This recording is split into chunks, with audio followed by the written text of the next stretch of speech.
बिस्मिल्लाहिर्रहमानिर्रहीम। बच्चों, आज ऑनलाइन का लेक्चर नंबर 22 है और मैंने आपको प्रीवियस लेक्चर में चैप्टर नंबर 12 रिपीट करवा दिया था। मेरा रिपीट करवाने का मकसद ये था कि अगर किसी बच्चे को कोई चैप्टर में प्रॉब्लम है, मैंने एक्सरसाइज वाइज कुछ फार्मूलाज भी रिपीट करवा दिए थे।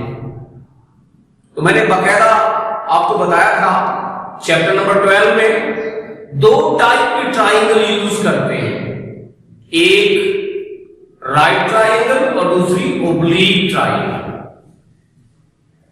राइट ट्राइंगल में कौन सी एक्सरसाइज थी बच्चों? 12.2 और 3 थी, और ओब्लीक ट्राइंगल में 12.4 से लेकर 12.8 तक। तो काइंडली आप एक्सरसाइज वाइज उनके फार्मूले प्रैक्टिस करें, उनको लिखें। मैंने अल्हम्दुलिल्लाह हर एक्सरसाइज स्टार्ट करने से पहले बकायदा फार्मूला लिखे थे। तो आज बिस्मिल्लाह करते हैं चैप्टर नंबर 13। बेटा, चैप्टर 13 का नाम है इनवर्स ट्रिग्नोमेट्रिक फंक्शन। मैंने एक बात लिखी है कि इनवर्स ट्रिग्नोमेट्रिक फंक्शन में जब ट्रिग्नोमेट्रिक का इनवर्स होगा, हम हमेशा एंगल मालूम करेंगे। एक बार याद रखिए, बात भी रिपीट कर रहा हूं, जब भी इनवर्स फंक्शन की बात करेगा, sine inverse, cos inverse, tan inverse, हम एंगल फाइंड करेंगे। और इसके अलावा सबसे जो अहम बात है, इनवर्स ट्रिग्नोमेट्रिक फंक्शन ये 1 to 1 फंक्शन नहीं होगा। अब 1 to 1 से क्या हो रहा है? मैंने कहा जी inverse trigonometric function 1 to 1 function नहीं होता, जबकि ट्रिग्नोमेट्रिक फंक्शन जो होता है ये हमेशा 1 to 1 होता है। For example sine 30 degree, answer क्या आ रहा है? 1/2।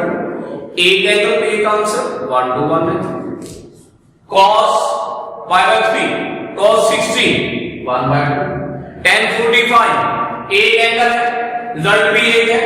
एक एंगल रिजल्ट एक है, एक एंगल रिजल्ट हमारे पास एक है। ट्रिग्नोमेट्रिक फंक्शन बेटा हमेशा 1 to 1 फंक्शन होता है, जबकि इनवर्स ट्रिग्नोमेट्रिक फंक्शन 1 to 1 नहीं होता। यानी एक वैल्यू पे एक एंगल नहीं आएगा। उसे 1 to 1 बनाने के लिए हम उसकी डोमेन को महदूद कर देंगे, रिस्ट्रिक्ट महदूद करना। अब बेटा देखिएगा, to make 1 to 1 function we restrict the domain of function।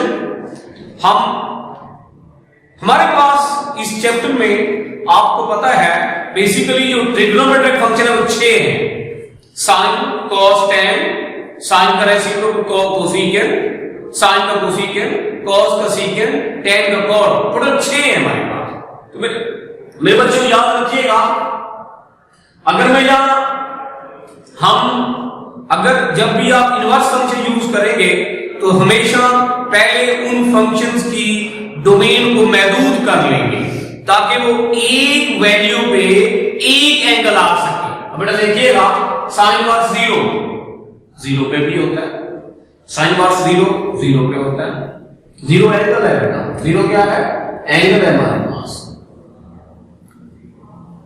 पाई पे भी 0 होता है, साइन 2π 0 होता है, 4π 0 होता है।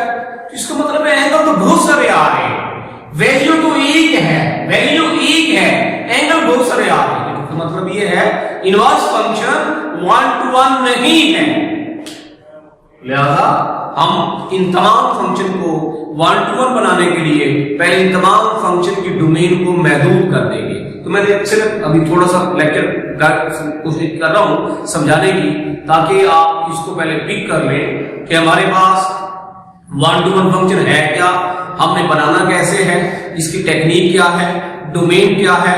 तो बेटा चैप्टर 11 में 11.1 से पहले साइन फंक्शन डोमेन लिखी हुई है, set of real number, cos function domain set of real number. तो बेटा याद रखिएगा, हमने यहां पे वो डोमेन नहीं लेनी बल्कि उसकी डोमेन को कम करना है, ताकि याद रखिएगा कम इसलिए करेंगे, हम उसकी डोमेन को कम इसलिए करेंगे, हम चाहते हैं एक वैल्यू पे एक आंसर आए। तो लिहाजा मैंने सिर्फ 3 डेफिनेशन लिखी हैं। अब देखिएगा, define principal sine function. If we restrict, महदूद करना, रिस्ट्रिक्ट महदूद करना, the domain of sine function to make 1-to-1 function. हम किसी फंक्शन की डोमेन को रिस्ट्रिक्ट यानी महदूद क्यों कर रहे हैं? सिर्फ 1-to-1 बनाने के लिए। तो हम इसमें इंटरवल जो लेंगे वो x किसके बिटवीन होगा? नफी 90 और 90 के बिटवीन, नफी 90 और 90 के बिटवीन होगा। ये इक्वल इसलिए लगाया है, बड़ी ब्रैकेट का मतलब है नफी 90 भी शामिल है, इससे कम 90 π/2, π/2, π/2 से कम कौन सा बनेगा टेबल के मुताबिक? π/3, π/6, π/4 और 0 भी शामिल है। उसके बाद नफी π/2। इधर आपको पता है बेटा, तमाम बच्चे सुन लें, अगर हम राइट में जाते हैं वैल्यू इंक्रीज होती है, आप लेफ्ट पे आते हैं वैल्यू डिक्रीज होती है। तो इस ब्रैकेट का मतलब है कि 90 भी शामिल है और -90 भी शामिल है, यानी इस ब्रैकेट का मतलब है नफी 90 इंक्लूड है और 90 भी इंक्लूड है।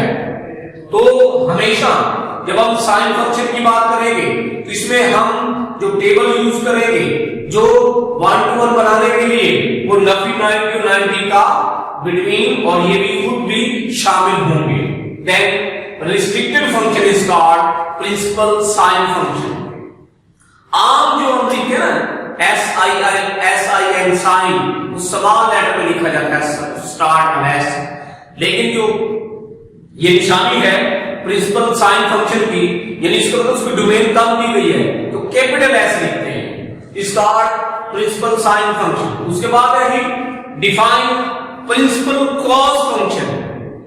अगर हम किसी फंक्शन की डोमेन को रिस्ट्रिक्ट कर दें टू मेक 1-to-1 फंक्शन, तो कौन सा इंटरवल लेंगे? 0 ≤ x ≤ पाई, या इसको यूं भी लिख सकते हैं 0 भी शामिल है और पाई भी, इनके दरमियान जो भी हमारा एंगल है वो भी इंक्लूड है। तो then restricted function is called principal cos function.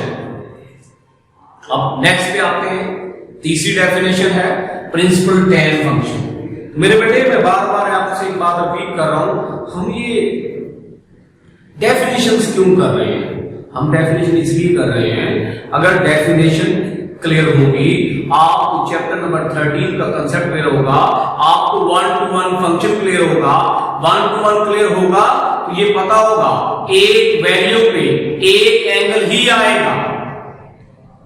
If we restrict the domain of sine function to make 1-to-1 function to interval -90 और 90 का बिटवीन छोटी ब्रैकेट है, इसका मतलब सुनने मेरे बेटे पहले बता दूं, इसका मतलब ये है, इस ब्रैकेट का मतलब है कि ये इंक्लूड नहीं है, नफी 90 इंक्लूड नहीं है, नफी 90 इंक्लूड इनके बिटवीन की बात कर रहा है। मैंने इक्वल मिटा दिए, अगर मैं इक्वल के निशान लगा दूं, अगर मैं निशान लगाता हूं, इक्वल के निशान लगाता हूं, इसका मतलब ये होगा कि ये इंक्लूड है। अगर इक्वल नहीं होगा तो नफी x किसके बिटवीन होगा? नफी 90 और 90 के बिटवीन होगा, इक्वल नहीं होगा। वजह मैंने लिखी है साथ। टेंजेंट 90 क्या होता है? अनडिफाइंड होता है। tan -90 नफी अनडिफाइंड होता है। 90 और नफी 90 इंक्लूड नहीं है इसमें tan फंक्शन में। वजह tan 90 में क्या होता है? अनडिफाइंड होता है। तो मेरे बेटे, जब छोटी ब्रैकेट लगाएंगे इसका मतलब है ये 90 की वैल्यू और नफी 90 की वैल्यू शामिल नहीं है। Then restricted function is called principal tan function. बच्चों, आज थोड़ा सा मैंने गाइड किया है, कोशिश जो मैंने की है कि आपको गाइड कर सकूं कि 1-to-1 फंक्शन। मैंने जस्ट आपने काइंडली इन 3 डेफिनेशन को जरूर कम से कम दो मरतबा लिखना है, इनकी प्रैक्टिस कर लेनी है। डेफिनेटली इतनी तीन है, और कौन सी थी? Principal sine function, principal cos function, principal tan function. बाकी इंशाल्लाह नेक्स्ट लेक्चर मुलाकात होगी। अल्लाह हाफिज।